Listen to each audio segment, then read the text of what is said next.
서울 성적지를 법문으로 공부하고 법문을 통해 문답을 나눠보는 시간, 서울기원 법문이야기. 소태산 서울 경성을 품다의 저자이신 나주교당 방길튼 교무님 나와주셨습니다. 반갑습니다. 네, 반갑습니다. 네, 교무님. 오늘은 이 황정신행 선지님과 관련된 경성 지역의 이야기를 하게 될 것 같은데요. 우선 이 팔타원 황정신행 선진에 대한 소개로 시작해 보면 어떨까 싶습니다. 이제 불법 연구의 수달장자다. 그러니까 뭐냐면 시사를 하는데 상없이 시사를 했다. 네. 무상보시자다. 뭐 이런. 그 다음에 또 한국 사회의 고아들을 최초로 돌봤던, 그러니까 근대적 고아원이죠. 네. 고아원을 사실은 이승만 대통령이 부탁을 해서 이제 시작했던 거죠. 제주도에서부터. 네. 그런 어떤 역사적, 한국 사회에서 또 역사적 일도 했던 분이죠. 네. 그리고 이 남편 강필국 강익하 씨죠.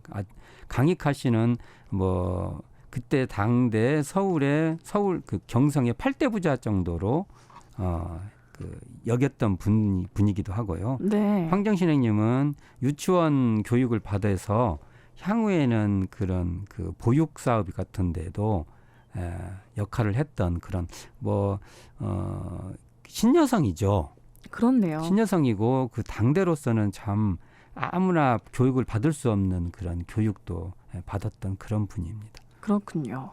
남다르죠. 네. 그때 지금으로 말하면 이렇게 지금도 눈에 띄는 사람들 있잖아요. 그러니까 재력도 있고 교육도 받고 예, 또 뭐 그런 여러 가지 능력도 있고 이제 이러신 분이에요. 하지만 이 능력이 있다고 해서 다들 공익에 쓰는 사람은 다 그렇진 않은데 그게 결국은 대종사님의 능력입니다. 그렇군요. 그게 아마 대종사님 안 만나셨으면 그렇게 안 하실 수도 있어요. 맞아요. 네. 제가 지금 하고 있는 것이 광화문길 코스인데 네. 제가 지금 오늘 말씀드린 꼭 광화문하고는 꼭 연결이 안 돼요. 그러나 이제 코스상에 연결을 시켜놓은 거예요. 네. 지금 제가 오늘 말씀드릴 곳은 순천상여와 화신백화점 터인데 그게 지금 보신각에 있는 데 있어요. 네. 그러면 현재 보신각 옆에 이 황정신행 팔타원님이죠. 황정신행님께서 순천상회라는 그 포목상 그 포목점을 연 거죠. 그리고 그 건너편에는 화신백화점이 있었어요. 지금은 네. 종로타워가 있죠. 그렇군요. 그 건물이 종로타워죠. 거기 가보면은 그 자리가 바로 그 화신백화점 터라는 그 이렇게 조그마한 안내 그 표석이 있어요. 남아 있군요. 예, 남아 있어요. 거기 보면. 근데 어제 왜 제가 이 자리를 왜 우리가 가봐야 되냐고 말을 하면은, 네. 이제 순천상회에서 근데 재밌는 일화가 있어요.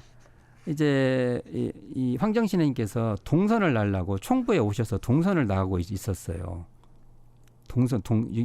지금 말하면 정기훈련이죠. 정기훈련을 나고 있었어요. 근데 대종사님께서 갑자기 오라고 하면서 표를 주면서 기차표죠. 바로 올라가라고. 근데 왜 올라가냐고 했더니 올라가 보면 안다고. 해서 마지못해서 올라가요. 네. 갖고 이제 이렇게 쭉 가는데 그때 자기 순천상에 불이 난 거예요. 가지고 내려가지고 내가 이 주인이다고. 네. 그러니까 그 주변 사람들이 잘 모르니까 그분은 저기 익산에 지금 불법 연구회에서 거기 선나로 갔다고 선나로 갔다고 하니까 선나로 갔다. 잘 안 믿은 거죠. 근데 이제 주변 사람이 이 사람이 사장이 그래가지고 이제 물건을 뺄 것은 빼고 해가지고 전소됐는데 그때 이제 보험을 들어놓으셔가지고 다행이네요. 그게 이제 보험으로 이제 또 처리가 되고 옛날에 불난집에 물건이 좋다는 그게 있어요. 또 그런 옛날에 그런 게 있어요. 갖고 이게 막 물건이 불티나게 팔린 거예요. 하고 이제 대종사님 모셔가지고 대종사님 알고 말씀하셨죠. 그게 웃으니까 대종사님께서 그런 허망한 소리 하지 말라고. 대종사님이 그렇게 그 신통 이런 소리 하면 막 싫어하셔요. 근데 정말 대종사님이 올라가 보라고 하지 않았다면 어쨌든 하여간 근데 네가 내막을 보면 알고 하신 것 같아요. 그래요? 근데 대종사님은 그런 허망한 소리 하지 말라고 늘 그러세요. 그런데 이제 이렇게 하다 보니까 황정신혜님이 그 대종사님이 말씀하시면 뭐든지 해요. 그러다가 한 번은 대종사님께서 이렇게 올라오셔가지고 갑자기 오시니까 웬일로 오셨어요? 이렇게 물어보니까 아 내가 목탁하고 경종을 사러 왔다.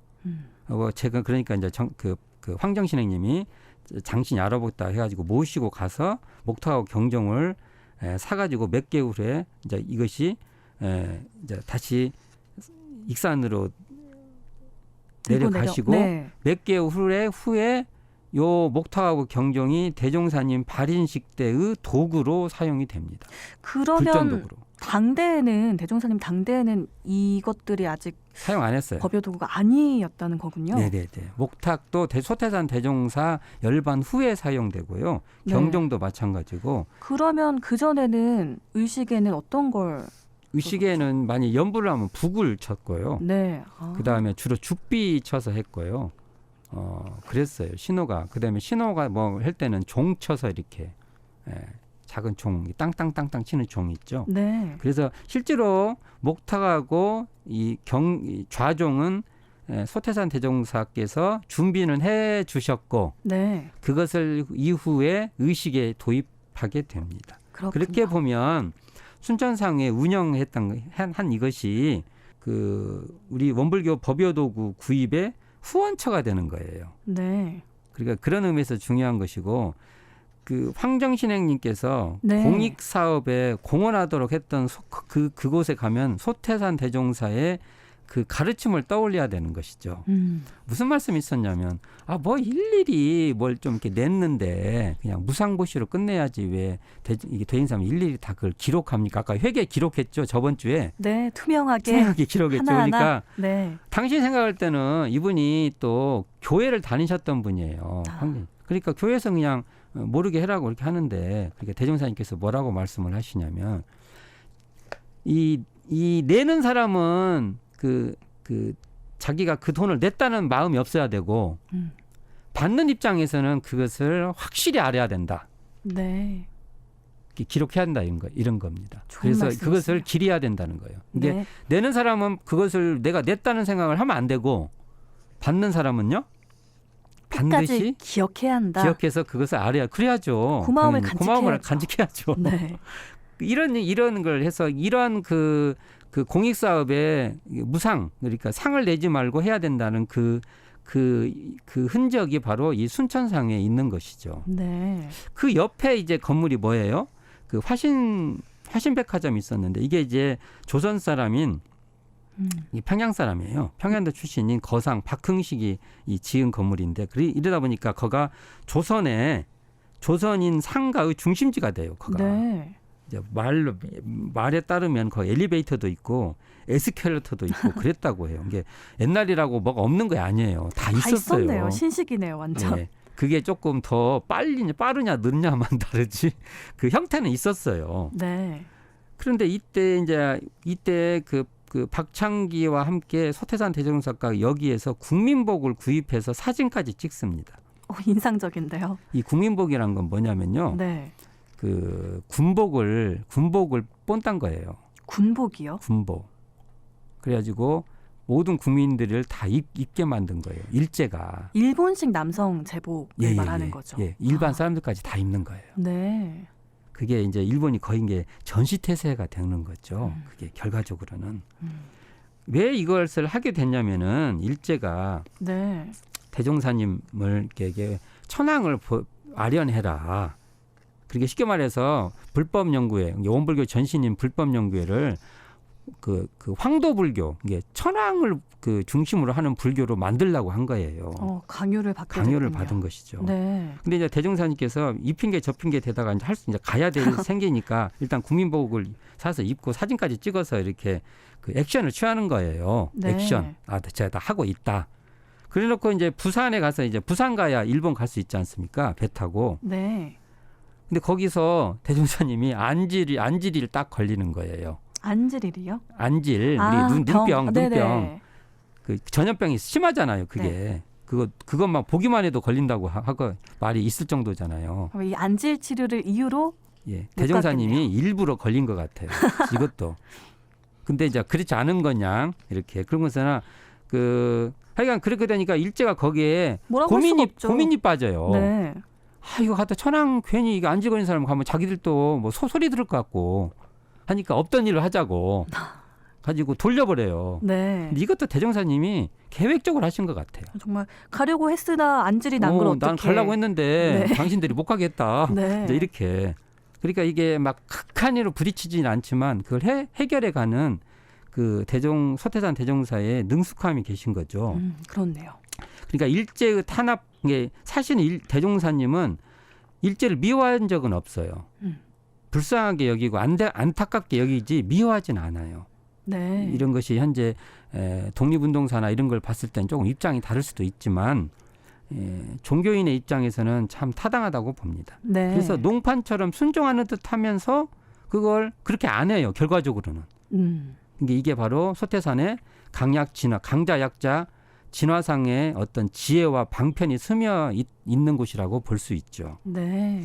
그러면서 여기서도 우리가 제가 사드가 생겨서 서울에서 집회를 열었어요. 네.